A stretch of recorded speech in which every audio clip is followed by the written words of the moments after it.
Here's something nobody talks about. The healthiest person in the room is often the one everyone assumes is dying. And the sickest? They're the ones throwing the party.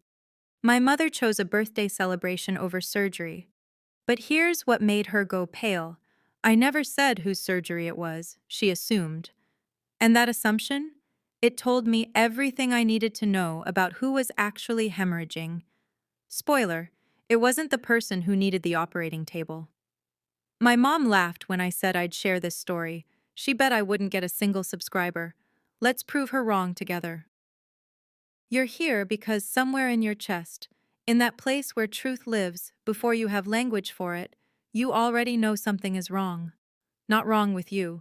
Wrong with the picture you've been handed and told to call family. You've been the one who hurts quietly while someone else celebrates loudly, and you've watched resources, attention, money, care flow toward the noise and away from your silence. And you've asked yourself the question that keeps you up at night: why don't they see me? This video isn't about bad parents. It's not about sibling rivalry or who got the bigger piece of cake. That's the surface read. And if that's all you take from this, you'll miss everything. This is about the architecture of selective blindness. This is about why the people who are supposed to love you most sometimes can't afford, literally cannot afford, to see you clearly. Not because you're unworthy, not because you're invisible by nature, but because seeing you would require them to see themselves, and that mirror would shatter everything they've built their identity on. Common advice will tell you to set boundaries, communicate your needs more clearly, use I statements, make yourself heard. And I'm going to tell you something that might make you angry at first, but stick with me. You can't communicate your way into someone's sight if your invisibility is load-bearing to their identity. Some people need you small to feel big. Some families need one child luminous and one child dim to maintain their equilibrium. And no amount of clear communication will fix that, because the problem isn't that they don't understand you. The problem is that understanding you would cost them the story they're telling about themselves. What you're going to walk away with today is this: the ability to distinguish between people who can't see you yet and people who need you unseen. There's a difference, and it's life-altering when you learn to tell them apart. You're going to learn the language to name what was done to you without villainizing yourself in the process, because I know you've spent years wondering if maybe you're just too sensitive, too needy, too much. And most critically, you're going to understand that your silence was never evidence of your unimportance. It was evidence of your danger. You threatened their story. That's why they spent the surgery money on cake. Let me take you into that room. Thanksgiving. The table smells like butter and performance. You know that smell, right? It's not just food. It's the smell of everyone trying very hard to be the family they tell other people they are. My extended family is there. Aunts who ask caring questions but never remember the answers. Uncles who ruffle hair instead of having conversations. Cousins who exist in the background like wallpaper. And at the center of the table, like he's always been, like he was born to be, is my brother. He's not sitting at the head. He doesn't have to. He's the sun. And we're all in orbit, and no one ever planned it that way. But that's how systems work. They don't announce themselves. They just are. He's not malicious. I need you to understand that. He's not sitting there twirling a villain's mustache, plotting my demise. He's just seen. He's just the child they look at when they look up. He's the child whose happiness matters in a way that's visible, trackable, fundable. I'd been waiting 3 months for a surgery consult. 3 months of managing symptoms quietly, privately, the way I'd learned to manage everything about my body from the time I understood that my body was my burden and no one else wanted to carry it with me. The money was supposed to be there. It had been set aside, promised, discussed in that vague way families discuss medical things when they're uncomfortable with the reality of bodies that fail. I hadn't asked about it recently because asking felt like begging, and I learned very early that begging confirms what they already believe about you, that you want too much, that you're needy, that you're the problem. But at dinner, someone, I don't even remember who, asks my brother about his birthday party next month. And his eyes light up the way eyes light up when someone's given you permission to talk about the thing you're most excited about. He describes the plans, the venue, this place downtown with exposed brick and string lights, the kind of place you rent, not the kind of place you fold up tables in the basement. He talks about catering, not pizza, catering. He talks about a band, a live band. These are expensive words. These are champagne words in a beer budget family. And I feel it before I understand it. You know that feeling? When your body knows before your brain catches up? The money has moved. It's left my body and entered his celebration. It's been reallocated, redistributed, reprioritized. My surgery, my health, my body, negotiable. His happiness, his 18th birthday, his one special day, non-negotiable. So I ask, and I keep my voice casual, light, like I'm asking about the weather, like I'm asking if anyone wants more potatoes. I say, "Hey Mom, did we get the surgery scheduled?" And she doesn't look at me. This is important. She doesn't look at me. She looks at her plate, and her fork moves food around, and she says, "We had to make a choice, Eleanor. Your brother only turns 18 once. The surgery can wait. It's just one procedure. You're young. You'll be fine." And my aunt, trying to help, trying to smooth it over, adds, "It's just one day a year. He deserves this." Now pause here with me for a second. Notice what just happened. Notice the language. It's just one procedure. It's just one day. Just. That word is doing so much work, just as a minimization word. It's a word that makes big things small so the person saying it doesn't have to feel the weight of what they're dismissing. And notice who deserves. He deserves this. Not, "We couldn't afford both," not, "We made a terrible choice and we feel awful." But he deserves this. Which means, implicitly, what? I don't? Or my health doesn't? Or my body doesn't rise to the level of deserving? Here's the thing about being the invisible child, and some of you know exactly what I'm talking about. You develop a very specific skill set. You learn to read the room better than the people who actually belong in it. You learn leverage, you learn timing, you learn when to be silent and when to speak, and more importantly, you learn how to deploy the truth like a scalpel, precise, surgical, devastating. So I smile. I let my face do the thing it's been trained to do, the thing that says, "I'm fine, I understand, I'm not going to make this difficult." I nod. I let them relax. I watch my mother's shoulders drop half an inch because she was bracing for a fight, and I'm not giving her one. I let everyone go back to their mashed potatoes and their performance of family. And then, very gently, in the same tone I used to ask about the surgery in the first place, I say, "That's interesting, because I never told you which one of us actually needs the operation." The silence that follows isn't quiet. Silence is the absence of sound. This was the presence of something else. This was the sound of a story collapsing in real time. This was the sound of a facade cracking. This was the sound of everyone at that table suddenly understanding that they'd been operating on assumptions, not information, on projections, not reality. My mother's face does something I've never seen it do before. It's not anger. It's not defensiveness.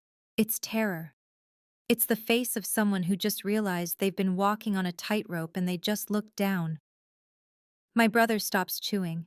His fork is halfway to his mouth and it just stops, suspended, because suddenly he's implicated in something he didn't ask to be part of. My aunt says, "What? What do you mean?" And her voice is different now, smaller, uncertain, and I don't answer right away. I let it sit. I let them do the math. Because if they don't know who's sick, if I never specified whose surgery we're talking about, then every single decision they just defended, every justification they just made was made in complete darkness. They chose a party over a surgery without knowing whose body was failing. They allocated resources, life or death resources potentially, based on what? On who they assumed needed less, on who they'd already decided mattered more. And that's when I understood, sitting at that table, Watching my family's faces rearrange themselves around this new information, my invisibility wasn't an accident. It wasn't a bug in the system. It was the system. It was structural, architectural, necessary. They needed me not to need, so they could give everything to him without guilt. Because here's what nobody tells you about family systems: they require roles. Every system does.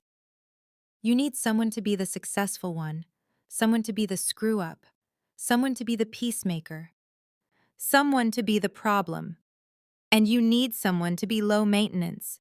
You need someone whose needs don't count as much, whose pain doesn't register as loud, whose body can wait because they've always been able to wait.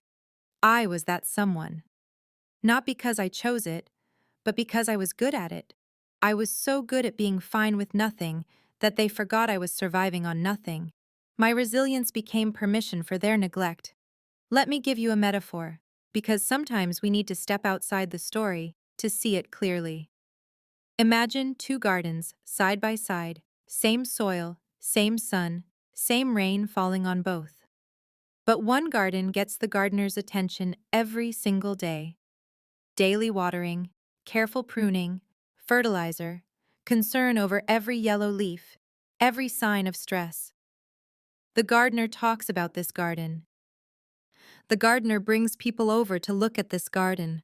Look what I grew, the gardener says. Look at these roses, these tomatoes, this abundance.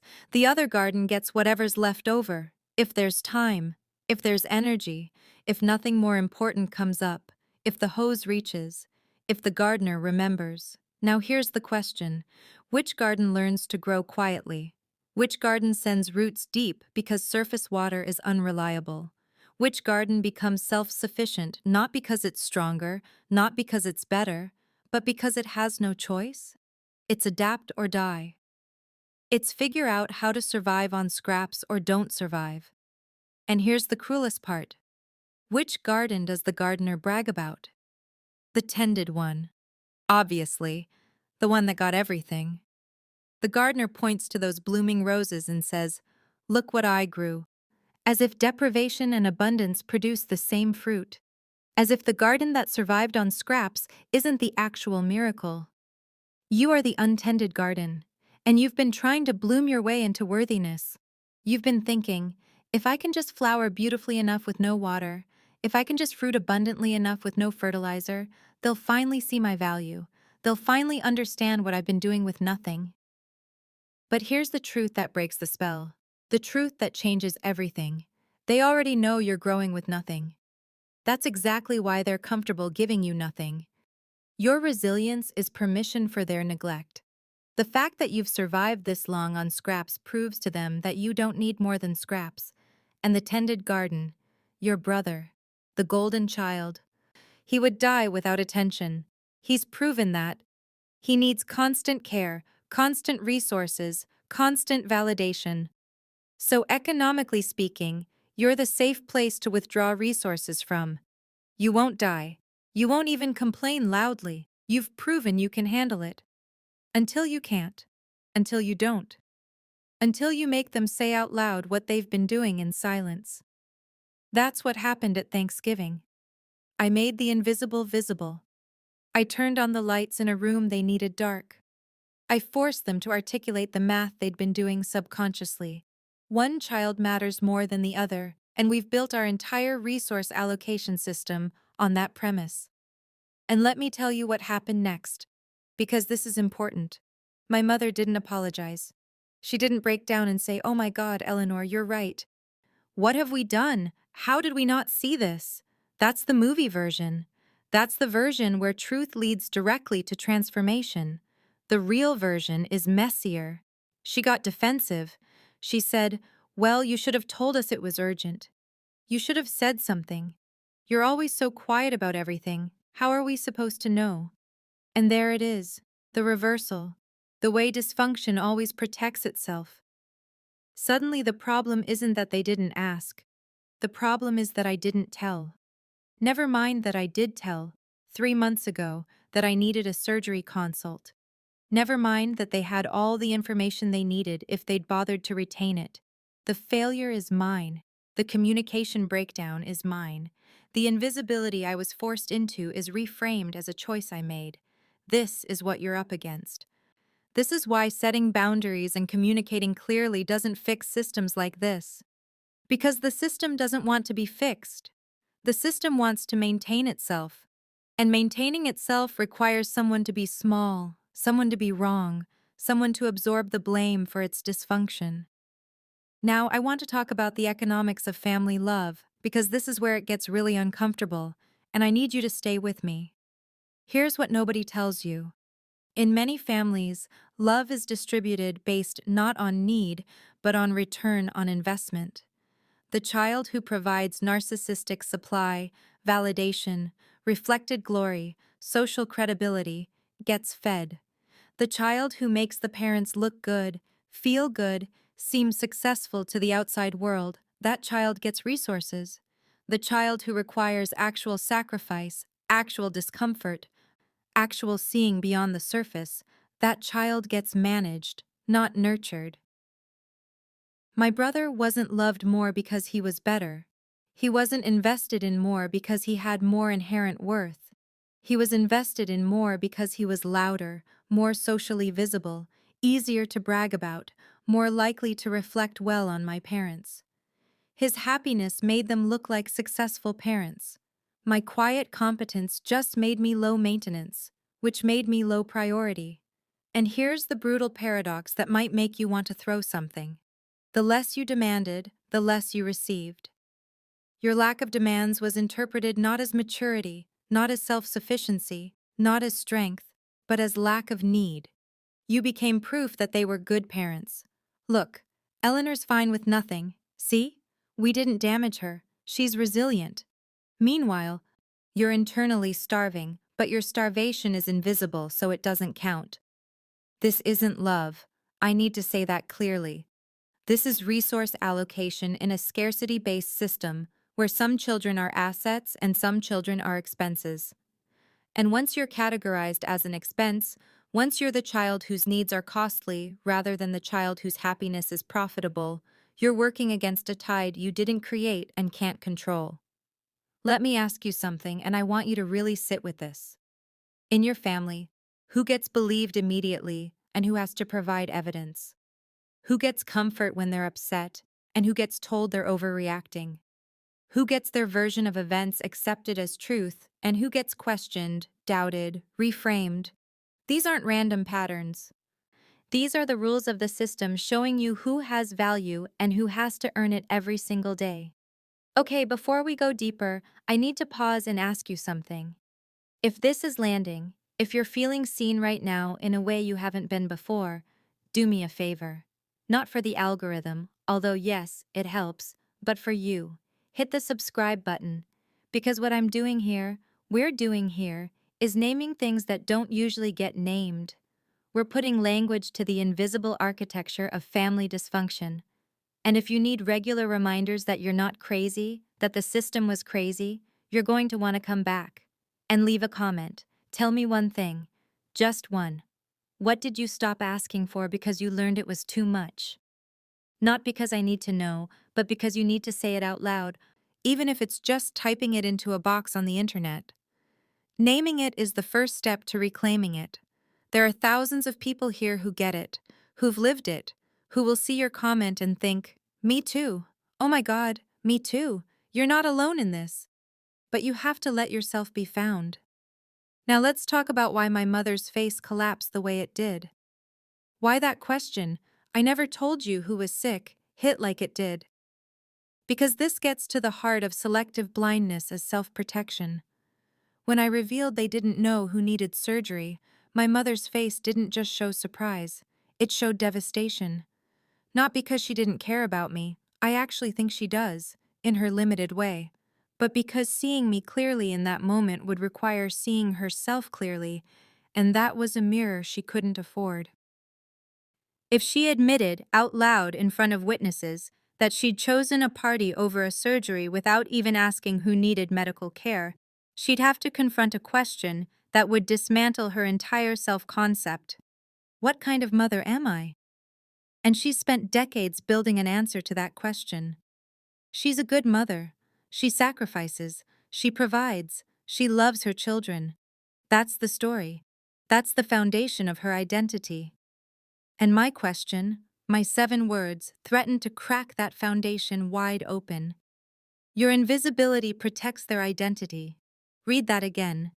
Your invisibility, your smallness, your willingness to need less and accept less, it protects the story they're telling about themselves. They can't see your suffering because seeing it would indict their choices. It would mean they've been failing you in real time while congratulating themselves on being good parents. So the blindness isn't passive. It's not like they just don't notice. It's active. It's motivated. It's necessary for their psychological survival. They need not to see you because seeing you would cost them themselves. This is why just tell them how you feel doesn't work. They already know. On some level, in the part of consciousness, they don't let themselves access. They've always known. But knowing would cost them the story they're telling, and for some people, that story is more essential than your suffering is urgent. That story is the thing holding their ego together. And if you threaten it, you become the threat, not the dysfunction that created the situation in the first place. You're not dealing with ignorance. You're dealing with motivated blindness.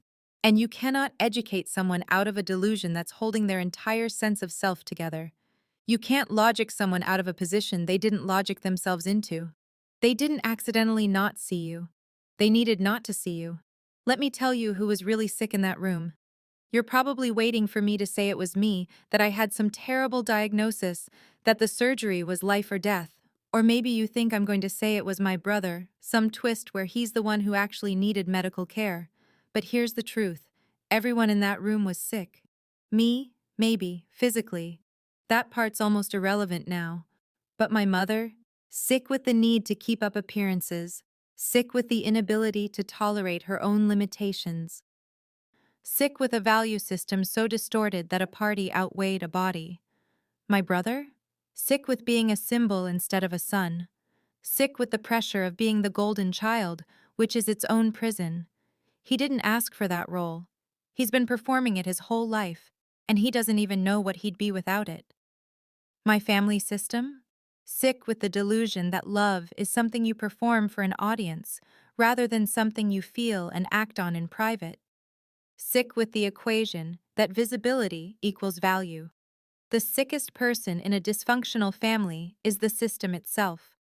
Individual symptoms, your depression, your brother's anxiety, your mother's control issues, those are just where the disease expresses. Those are just the body's way of saying something is deeply wrong here. And we don't have the language or the courage to name it, so we'll just develop symptoms instead. I didn't need them to choose me over my brother. That's not the point. I needed them to wake up and realize they were making medical decisions based on social optics. I needed them to see that a child's body, a human body, was less important to them than a party, than how it would look, than maintaining the story of the golden child's perfect 18th birthday. That's not a resource problem. That's not a money problem.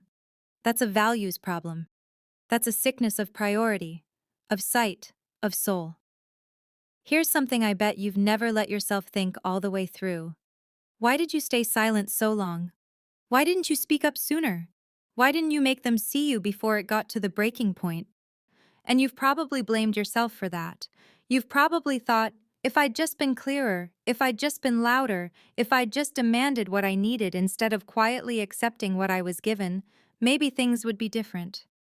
But here's the real answer, and it's going to hurt and heal at the same time. You stayed silent because you loved them enough to protect them from themselves. You knew, on some level you didn't have words for, that forcing them to see you would break something. Maybe the family peace, maybe their self-image, maybe the only relationship you had, flawed and insufficient as it was.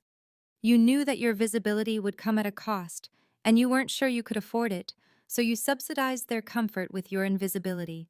Your silence was mercy. Your invisibility was a gift you gave them, the gift of not having to confront their own limitations as parents, as humans, as people capable of love. You protected them from the mirror. You let them keep their story. You made yourself small so they could feel big. But here's what you're learning now. Here's what that Thanksgiving table taught me. Mercy without mutuality is just self-abandonment. They didn't earn your silence. They just benefited from it. They didn't deserve your protection. They just received it, unknowingly, unconsciously, while you paid the price. And when you finally speak, when you finally say, "I never told you who was sick," when you finally withdraw the subsidy, when you finally stop protecting them from reality, you're not being cruel. You're not being vindictive. You're not punishing them. You're withdrawing a subsidy they didn't know they were receiving. You're sending a bill for services rendered. You're saying, "I've been holding up this structure and I'm tired and I'm done, and you're going to have to feel the weight I've been carrying." Your invisibility was expensive. You paid for their comfort with your erasure. You paid for their peace with your silence. You paid for their good parent story with your unmet needs. And now the bill is due. Here's what I want you to do, and I'm serious about this. This isn't metaphorical. This is practical. Take out a piece of paper or open a note on your phone and write down every way you've made yourself small to keep the peace. Every need you didn't voice, every hurt you swallowed, every time you handled your own crisis quietly so no one else had to be inconvenienced. Write down the time you didn't ask for help with that thing because you knew they'd sigh. Write down the time you pretended you were fine when you were falling apart because you didn't want to burden anyone. Write down every minimization, every, "It's not a big deal" you've said about things that were actually very big deals. This isn't about blame. This isn't about building a case against them or against yourself. This is about making the invisible visible to yourself first, because you can't renegotiate a contract you don't know you signed. Most of your life, you've been operating under an agreement you never consciously made. I'll need less so you can give more to someone else. I'll be easy so you can focus on the hard one. I'll be fine so you don't have to worry. I'll manage so you don't have to show up. Write it down. All of it. And as you're writing, I want you to notice what you feel. You might feel angry, you might feel sad, you might feel a weird sort of vindication like finally someone is acknowledging that this was real, this happened, this cost me something.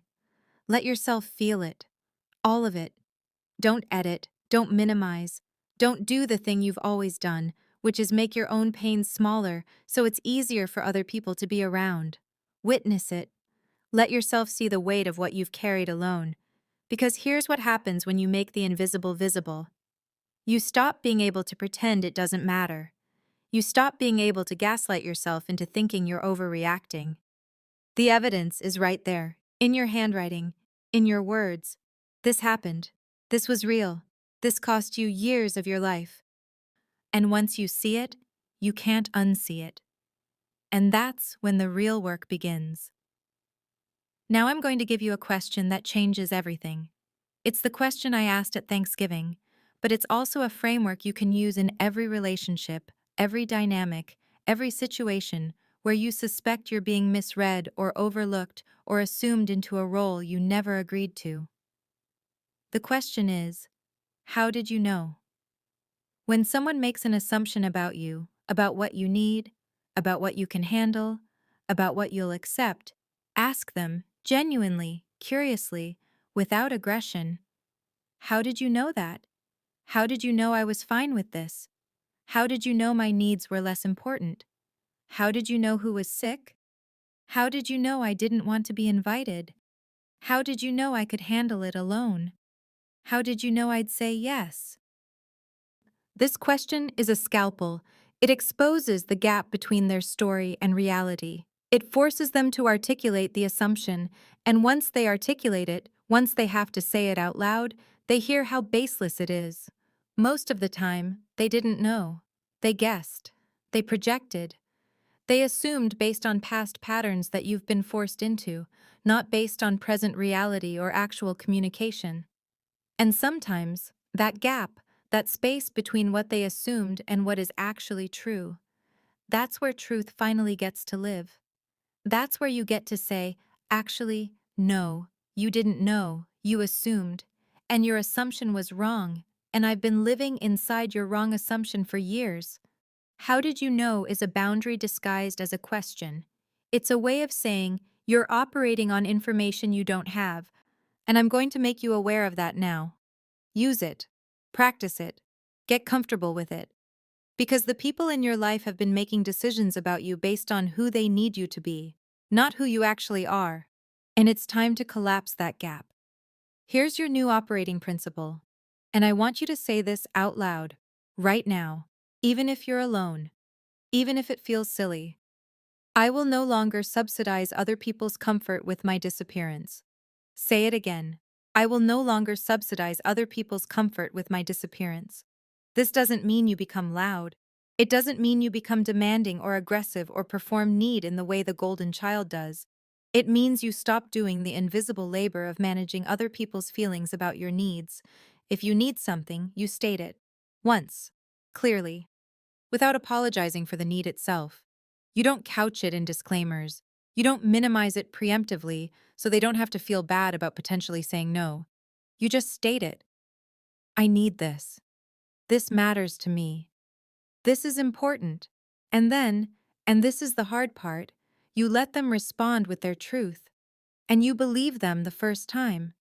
If they can't see you, you stop contorting yourself to fit into their line of sight. You stop shrinking, stop explaining, stop performing low maintenance so they'll find you lovable. You let them trip over your presence instead of erasing yourself to smooth their path. This is going to feel cruel at first. It's going to feel selfish. It's going to feel like you're asking for too much, because you've been conditioned to believe that asking for anything is asking for too much. But it's not cruel. It's just unfamiliar fairness. It's just what equity actually looks like when you've been living in inequity for so long that inequity felt normal. The people who actually love you, who have the capacity for real relationship, they'll adjust. It might be uncomfortable at first. They might stumble. But they'll adjust because they want you in their life as a whole person, not as a supporting character in their story.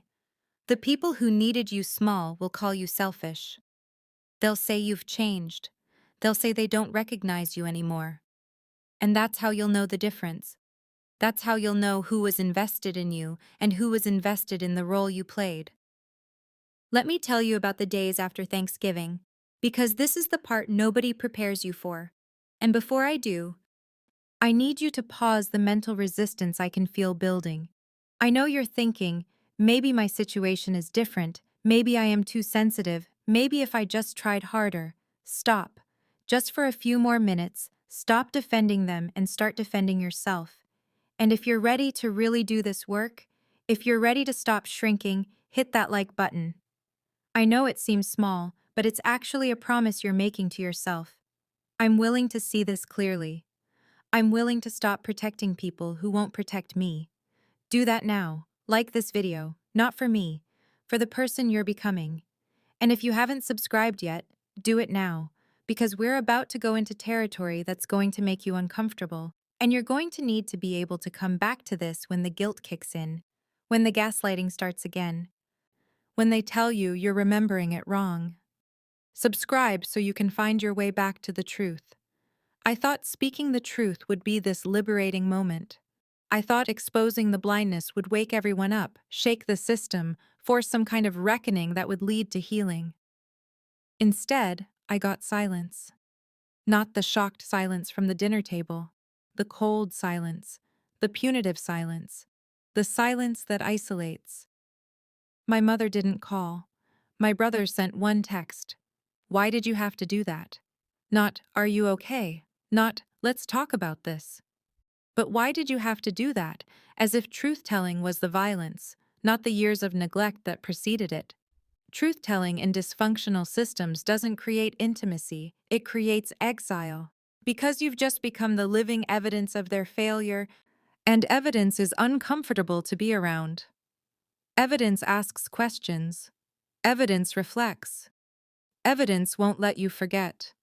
My family didn't gather around me with newfound awareness. They scattered.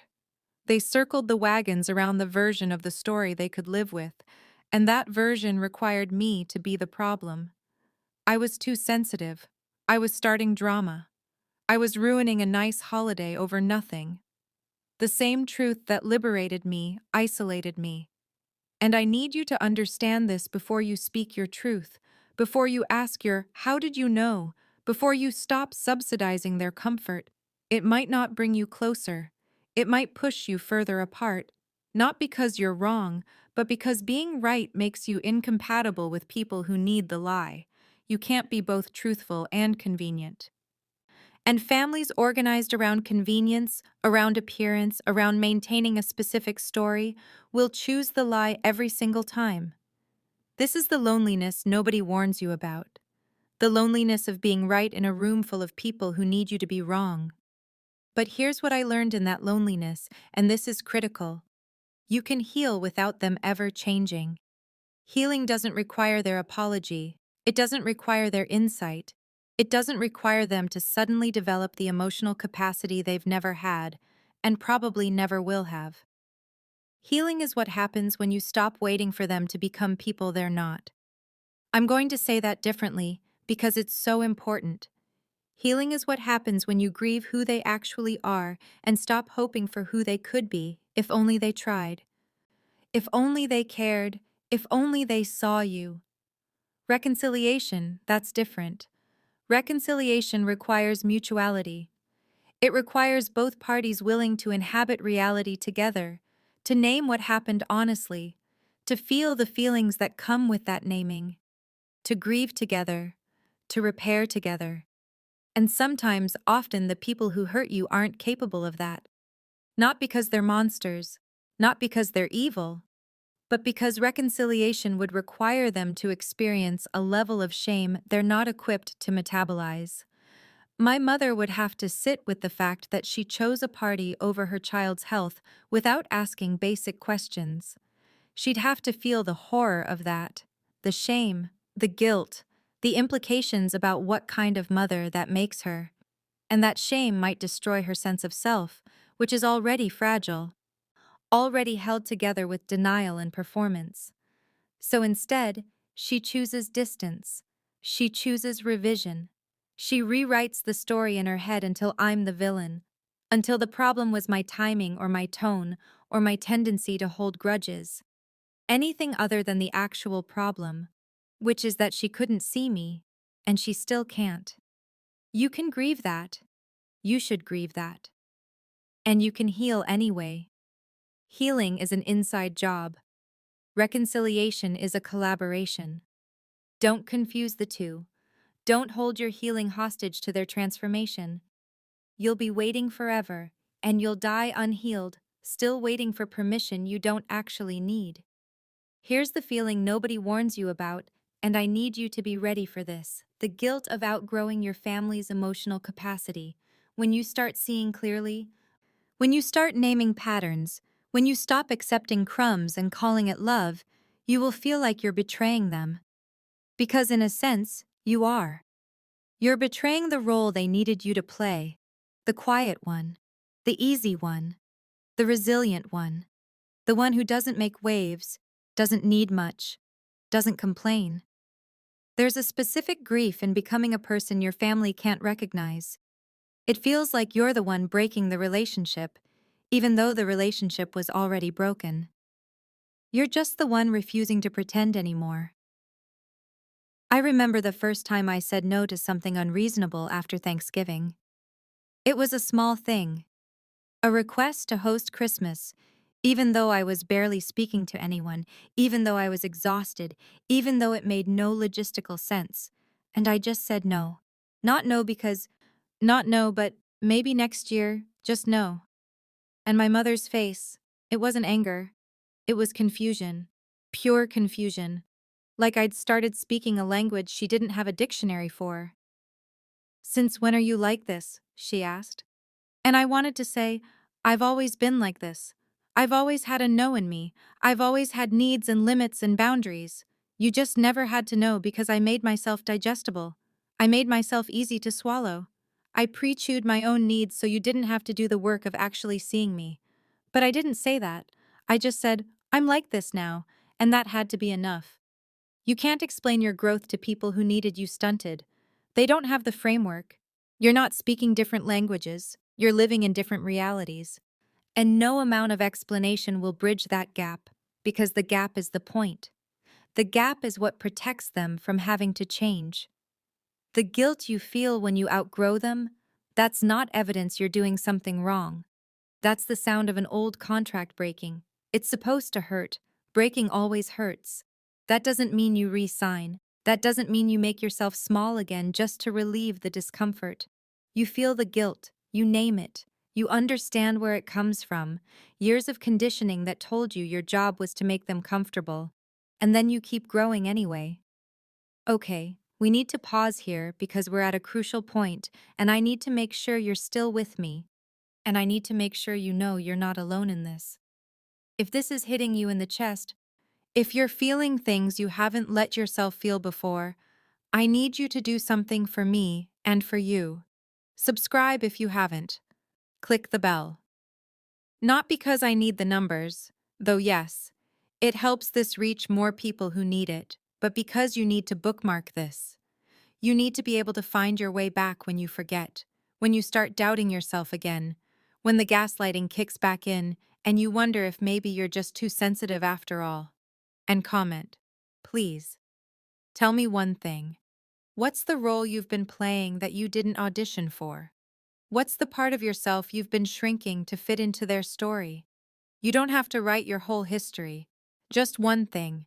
One true thing. Because when you name it publicly, even pseudonymously on the internet, you're making a declaration. This happened. This was real. I'm not making it up. And then read the other comments. See how many people are saying me too. See how not alone you are. This is how we find each other. This is how we build the family we should have had, the one that sees us, the one that doesn't need us small to function. Now let's go deeper into what you actually do with all of this, because naming the problem is step one.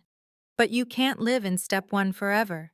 You need a path forward, and that path is going to look different than you think. Now let's go deeper into what you actually do with all of this, because naming the problem is step one. But you can't live in step one forever. You need a path forward, and that path is going to look different than you think. You need to grieve the family you thought you had, and I don't mean the family you have right now, the real one with all its dysfunction and limitations. You're already dealing with that reality every single day. I mean the family you thought you'd get if you just performed well enough, stayed quiet enough, needed little enough, loved hard enough. That family doesn't exist. It never did. But you've been auditioning for a role in it your entire life. You've been grieving wrong. You've been grieving your insufficiency. Why wasn't I enough to make them see me? Why wasn't I lovable enough, good enough, quiet enough, loud enough, whatever enough to earn what should have been given freely? Stop grieving yourself. Grieve them. Grieve their insufficiency. Grieve that they couldn't rise to love you the way you needed. Grieve that their limitations became your ceiling. Grieve that you got parents who were so trapped in their own wounds that they couldn't stop wounding you. This grief has no timeline. It doesn't follow the 5 stages in order. It comes in waves. You'll think you're done, you've processed it, you've moved on. And then something small will happen. You'll see a mother and daughter laughing in a coffee shop. You'll hear a friend talk about how their parents helped them through something, and the grief will hit you again like you're feeling it for the first time. Let it. Don't rush it. Don't perform recovery the way you performed being fine. Actually feel it. Write the letter you'll never send. Sit down with a pen and paper, not a keyboard. There's something about handwriting that accesses different parts of your brain, and write everything you wish you could say. Don't edit.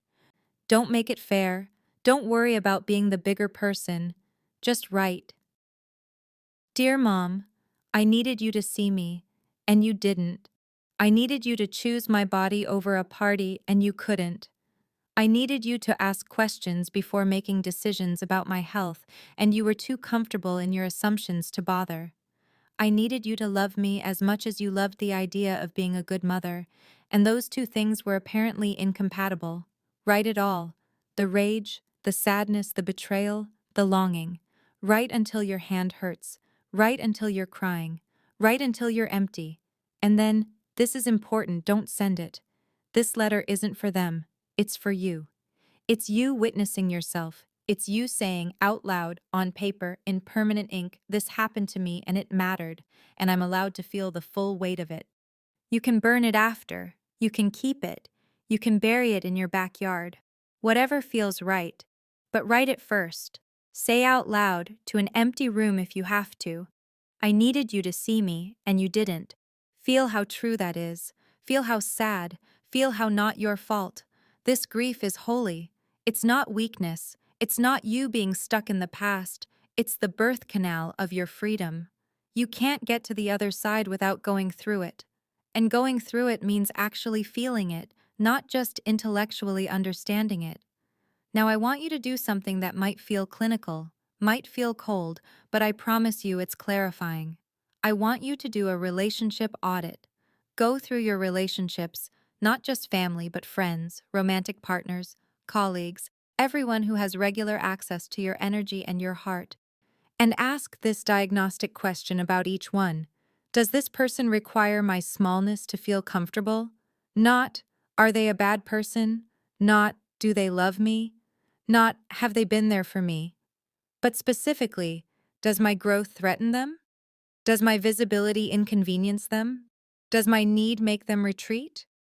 Does my success make them uncomfortable? Does my honesty make them defensive?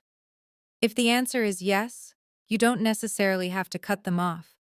I'm not telling you to burn your life down, but you do need to stop auditioning for acceptance in that relationship. Stop trying to earn sight from the voluntarily blind. Stop trying to earn care from the emotionally unavailable. Stop trying to earn consistency from someone who's shown you for years that they're not consistent. What you do instead is reallocate your energy.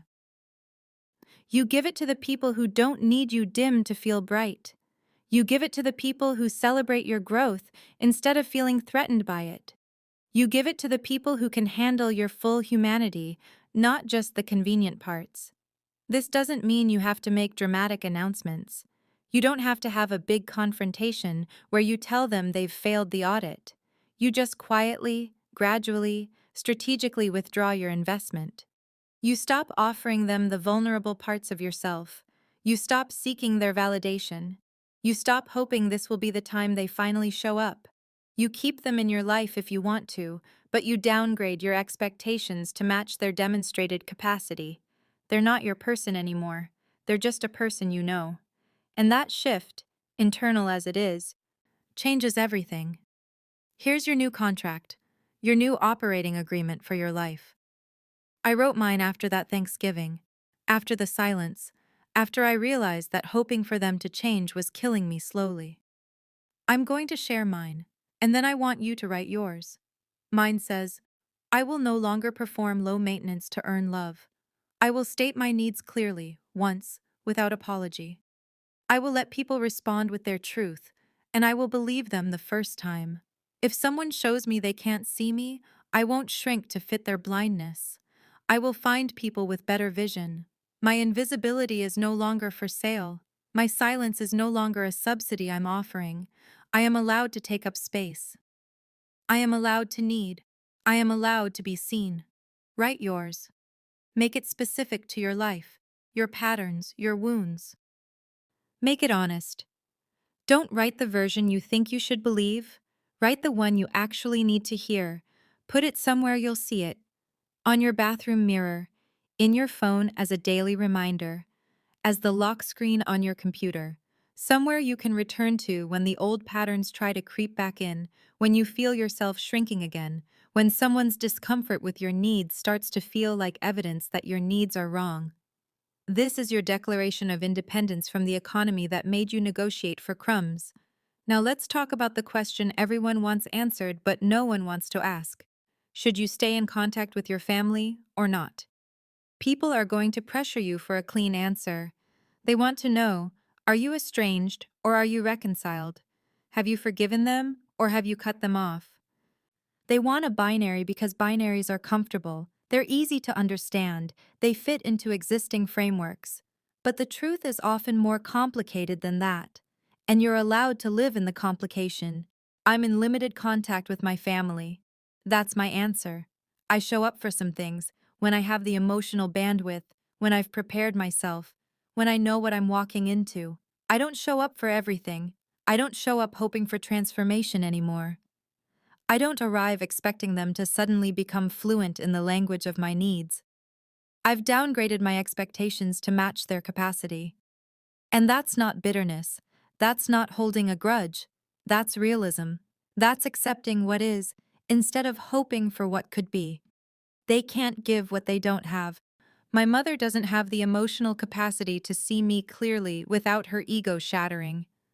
My brother doesn't have the framework to understand what it means to be the golden child and how that damaged both of us differently. They're doing the best they can with the tools they have. It's just that their best isn't good enough for me to be whole around them, and I can know that and still love them from a distance. I can grieve what they can't give me and stop asking them for it. Some of you will choose full estrangement, and that's valid. If being around them re-traumatizes you, if every interaction sets you back, if the cost of contact is higher than the benefit, you're allowed to choose yourself. You're allowed to say, I can't do this anymore, and mean it, and not feel guilty about it forever. Some of you will choose full engagement with radical boundaries, and that's valid too. You'll stay in relationship, but you'll be boundaried in ways you've never been before. You'll say no. You'll leave early. You'll skip events that don't serve you. You'll speak up when you used to stay silent. And you'll watch how they respond to the new you, and that response will tell you everything you need to know about whether the relationship can evolve or whether it's stuck in old patterns that require your smallness. There's no moral hierarchy here. Estrangement isn't more evolved than contact. Contact isn't more forgiving than estrangement. The right choice is the one that lets you sleep at night without betraying yourself. The question isn't what will people think. The question is, what arrangement allows me to be whole? And only you can answer that.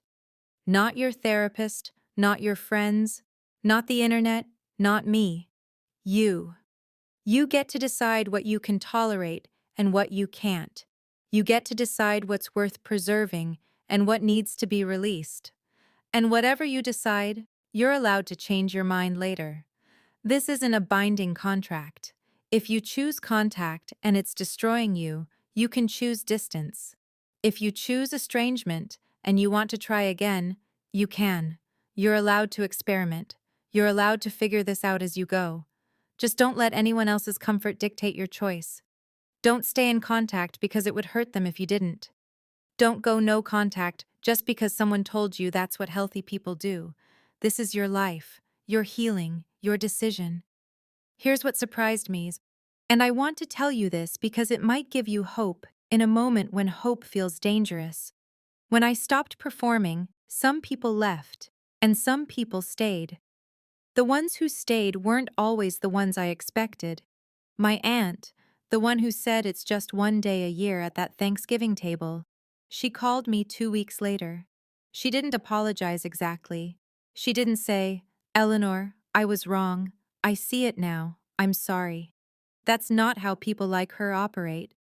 But she said, I've been thinking about what you said, about how we didn't even ask. And she paused, and I could hear her struggling with something. And then she said, You're right. We didn't ask. We just assumed. And that wasn't fair. That's not a full reckoning. That's not the kind of apology that repairs everything. But it's a crack in the facade. It's a moment of honesty in a system built on pretending. And sometimes, a crack is enough to let light in. She didn't transform overnight. She still has blind spots. She still sometimes defaults to protecting my mother, to smoothing things over, to minimizing. But she also checks in now. She asks questions she didn't ask before. She's trying, in her limited way, to do better. And I had to decide, is trying enough? Is incremental change worth staying for? For me, with her, yes. Because she's demonstrated capacity. She heard something that made her uncomfortable, and instead of defensiveness, she got curious. She sat with it. She came back and acknowledged it. That's different than my mother, who heard the same thing and got defensive, who rewrote history, who needed me to be wrong so she could stay right. The people who stay after you tell the truth are showing you something. They have the capacity to tolerate reality, even uncomfortable reality, even reality that implicates them. Those are your people, not the ones who never hurt you. Everyone hurts everyone eventually. We're all human. We all fail each other. But the ones who can stay present with the fact of the hurt, the ones who don't need you to pretend it didn't happen, the ones who can say, I did that, and it mattered, and I'm sorry, and I want to do better, treasure them. Not everyone can do that. Most people can't, actually. Most people need their version of events to be the only version. Most people need to be innocent in their own story, which means someone else has to be guilty, and if you're the one pointing out the problem, you become the problem. But the ones who can sit in the gray area, who can hold both I love you and I hurt you, who can own their impact even when their intent was different, those people are worth holding on to. Okay, I need you to pause with me here because we're in the middle of something important, and I can feel some of you starting to drift. Maybe you're thinking about your own family, your own complicated relationships, and it's bringing up a lot. Stay with me. We're almost through. And what's coming next is the part that's going to actually help you move forward. If you're still here, if you're doing this work with me, hit the like button. I know it's a small thing, but it's a marker. It's you saying, I see this, I'm in this, I'm not looking away. Do that now. And if you haven't subscribed, subscribe, because this work doesn't happen in one video. This is a process. This is a journey. And you're going to need reminders. You're going to need to come back. Make it easy on yourself. Subscribe so you can find your way back when you need to. Now let's talk about who you're becoming, because this isn't just about what you're leaving behind. It's about what you're building. You're becoming someone who doesn't need permission to take up space. Someone who states needs without shrinking. Someone who lets people respond with their limitations without internalizing those limitations as your worth. You're becoming someone who can be loved accurately, not just conveniently. And that person, the visible you, the audible you, the you who refuses to subsidize others' comfort with your disappearance, that person is going to be incompatible with some of the people you love. That's the cost. And I'm not going to lie to you and tell you it's not a cost. It is. It's painful. It's lonely sometimes. It's disorienting to realize that the relationships you've had your whole life were built on a version of you that no longer exists. But here's the trade, and it's worth it. I promise you it's worth it. You get yourself back. You get to stop performing.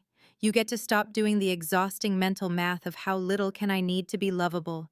You get to stop monitoring everyone else's comfort levels and adjusting yourself accordingly. You get to just exist as you are, with your needs and your limits and your humanity. You get to find out who loves the real you, not the convenient you, not the managed you, not the version of you that fits neatly into their narrative, the actual you. And yes, the guest list might get smaller. The number of people who have access to you, the number of people you trust with the tender parts of yourself, that might shrink.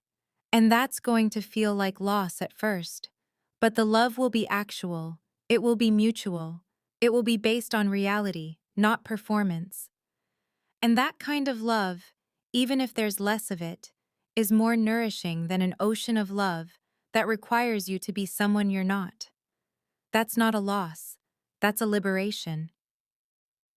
Let me tell you what happened with my brother, because this is complicated and important. He didn't ask to be the golden child. He didn't wake up one day and decide, I'm going to be the favored one, and Eleanor can have the scraps. He was a kid. He's still, in many ways, a kid in an adult body, trying to navigate a role he never chose, but has been performing so long he doesn't know who he'd be without it. After Thanksgiving, after the revelation, after the silence, he sent me that one text. Why did you have to do that? And I didn't respond right away because I was angry. I was thinking, why did I have to do what? Tell the truth? Point out that you got surgery money spent on your party? How is that my fault? But later, weeks later, after some of the anger had cooled into something more like sadness, I realized he was asking a real question. He genuinely didn't understand why I would disrupt the system. Because the system worked for him. It gave him everything. Why would anyone blow up something that's working? He didn't see that it was only working for him. He didn't see the cost I was paying, not because he's cruel, but because he's never had to see. His needs have always been centered. His perspective has always been default. He's lived his whole life in a house where the lights are always on for him, so he doesn't understand what it's like to live in the dark. I called him eventually, and I said, I did it because I was disappearing, and no one noticed. And I needed someone to notice, and he was quiet for a long time. And then he said, I didn't know it was like that for you. And I wanted to scream. I wanted to say, how could you not know? You were there. You watched them choose your party over my surgery. You watched them pour everything into you and expect me to be fine with nothing. But I didn't say that, because I realized he really didn't know. Not in the way I knew. He knew on some surface level, but he'd never sat with it. He'd never had to. And asking him to suddenly develop awareness of a privilege he's been swimming in his whole life, that's like asking a fish to describe water. We're still figuring it out, him and me. Some days I think we can have a real relationship, one where he sees me and I can let go of the resentment. Other days I think the gap is too wide, the history too heavy. But here's what I know. He's a casualty of the same system I am, just differently. He got drowned in attention I got starved of, and both of those things are damaging. He doesn't know who he is without being the golden child. His identity is so wrapped up in being the special one that the thought of being ordinary terrifies him. That's its own prison. I don't want that prison, but I can have compassion for the fact that he's in it. Compassion doesn't mean I accept the status quo. It doesn't mean I make myself small again so he can stay comfortable. It just means I understand that he's trapped too, even if his cage is gilded. Now let's talk about the practical reality of moving forward. Because you can understand all of this intellectually, you can see the patterns, name the dysfunction, grieve the losses, and still wake up tomorrow not knowing what to actually do differently. Here's what different looks like. You're at a family dinner, and someone asks you to do something unreasonable. Historically, you would have said yes, swallowed your no, handled it quietly. Now, you say, I can't do that. Not, I can't do that because. Not, I wish I could, but. Just, I can't do that. And you let the silence sit. You don't rush to fill it. You don't manage their discomfort with your boundary. They might push. They might say, why not? They might say, you always do this, what's different now? And you say, I'm different now. Or you say, it doesn't work for me. Or you say, I've realized I've been saying yes to things I should have been saying no to, and I'm correcting that. You don't owe them a thesis. You don't owe them a justification they'll accept. You just state your boundary and hold it. Here's what different looks like. You're on the phone with your mother, and she's telling you about something hard she's going through. And historically, you would have dropped everything, rushed to fix it, made her feelings your responsibility. Now, you listen, and you say, that sounds really hard, and you don't offer to fix it. You don't offer solutions she didn't ask for. You don't absorb her anxiety and make it yours. And when she says, what should I do? You say, I don't know. What do you think you should do? You hand the problem back. You let her sit with her own discomfort instead of rescuing her from it. She might get frustrated. She might say, you're not being helpful. And you might feel that old pull, that old conditioning that says your job is to be helpful, your value is in your usefulness. But you resist it. You say, I'm sorry you're going through this. And you let that be enough. Here's what different looks like. Your golden child sibling gets praise for something you've been doing quietly for years. Historically, you would have swallowed the unfairness, told yourself it doesn't matter, stayed silent. Now, you speak up. You say, casually, not accusatorily, "I've actually been doing that for a while." And you let them sit with that information. You're not asking for praise. You're not trying to take anything away from your sibling. You're just making your labor visible. You're refusing to stay in the shadows. They might minimize it. They might say, "Oh, well, it's different when you do it." And you might say, "How is it different?" And watch them struggle to articulate the bias. You're not arguing. You're just asking questions that make the invisible visible. This is what different looks like. Small moments. Repeated choices. A gradual shift from accommodating to occupying. From shrinking to existing at full size. It's not dramatic. It's not one big confrontation that changes everything. It's 1,000 small redirections, 1,000 tiny moments where you choose yourself instead of them. And over time, those moments add up. Over time, you become someone who doesn't automatically defer, doesn't automatically minimize, doesn't automatically disappear. You become someone who's here, present, visible, and unapologetic about it. Let me tell you about the future self you're building, because she needs to be real to you. You need to be able to see her clearly enough that you can walk toward her even when the path is uncomfortable. She wakes up in the morning and she doesn't immediately check her phone to see if she's disappointed anyone. She doesn't start her day managing other people's feelings about her existence. She has needs, and she states them, and she doesn't apologize for having them. When someone asks her for something she can't give, she says no, and she doesn't lose sleep over it. She has relationships that are mutual, people who see her, who show up for her, who don't require her to be small to make space for them.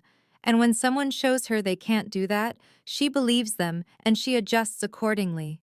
She doesn't keep hoping. She doesn't keep trying to earn what should be freely given.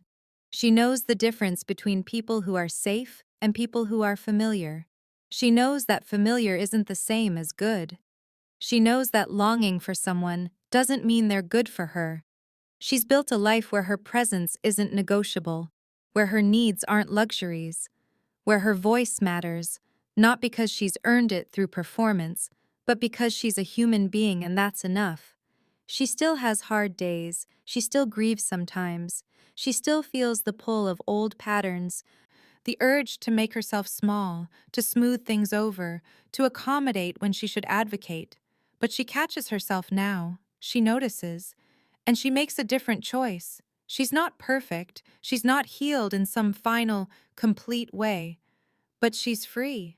Free from the exhausting performance of being low maintenance, free from the constant monitoring of other people's comfort, free from the belief that her value is contingent on how little she needs.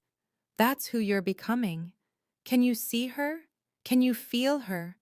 She's not some distant fantasy. She's available to you right now, in the next choice you make, the next boundary you hold, the next time you refuse to shrink. Walk toward her, even when it's uncomfortable, even when people you love can't come with you. Walk toward her anyway. I need you to do something right now. If you've made it this far, if you're still here, still listening, still doing this work, you're serious about this. You're not just consuming content. You're actively choosing a different path. And I want you to mark that. I want you to make it real. Leave a comment right now telling me one thing you're going to do differently. Not someday. This week. What's one pattern you're going to interrupt? One boundary you're going to hold? One moment where you're going to choose visibility over invisibility? Write it down. Make it concrete. Make it a promise to yourself. And subscribe if you haven't, because this is ongoing work. This isn't a one-time fix. You're going to need reinforcement. You're going to need reminders. You're going to need to hear these truths again when the gaslighting starts, when the guilt kicks in, when you start wondering if maybe you're the problem after all. Subscribe so you have a way back to the truth. And share this. If you know someone who's been the invisible child, the forgotten one, the one who's been subsidizing everyone else's comfort with their own erasure, send this to them. Not because I need the views, but because they need to know they're not alone. They need to know there's language for what happened to them. They need to know it's not their fault. Now let's bring this home. Let's come back to the question that started all of this. Who was really sick? Not just me, with whatever medical need I may or may not have had. The surgery is almost irrelevant now. It was never really about the surgery. It was about what the surgery represented. It was about priority. It was about visibility. It was about who matters and who doesn't. And not just my mother, trapped in her need to maintain appearances, to be seen as a good mother even when she was making choices that said otherwise. And not just my brother, golden caged and symbolized, loved for what he represents rather than who he is. The sickness was the system, the architecture of selective seeing, the economy that made one child's joy more fundable than another child's body, the unspoken rules that said some people's needs are real and some people's needs are negotiable. And the cure wasn't a surgery, it wasn't even an apology. The cure was 7 words: I never told you who was sick. Because the sickest thing in that room wasn't a body, it was the certainty, the assumption. The comfort they felt making life-altering decisions based on who they'd already decided mattered more, without ever questioning whether that decision was right or fair or based on anything real. You've lived in that system too. Maybe you're still in it. You're still the one whose needs get minimized, whose pain gets dismissed, whose body, whose heart, whose whole self gets treated as less important than someone else's comfort. And what I want you to know, what I need you to hear in your body, in your bones, in the part of you that's been quiet for so long, it forgot how to speak, is this. Your invisibility was never evidence of your unimportance. It was evidence of their incapacity. You didn't fail to earn their sight. They failed to develop vision.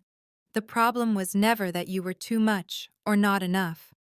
The problem was that they had a system that required your smallness to function, and you were good enough at being small that they never had to question it. Until you did. Until you asked the question they couldn't answer. Until you made the invisible visible. And now you can't go back. Now you know. And knowing changes everything. Here's what I need you to hear, and I'm going to say it clearly, directly, like a promise. You are not too much. You were just surrounded by people who had too little capacity, too little courage, too little willingness to see past their own comfort and their own story. Your needs are not negotiable evidence of your worthiness. They're just needs.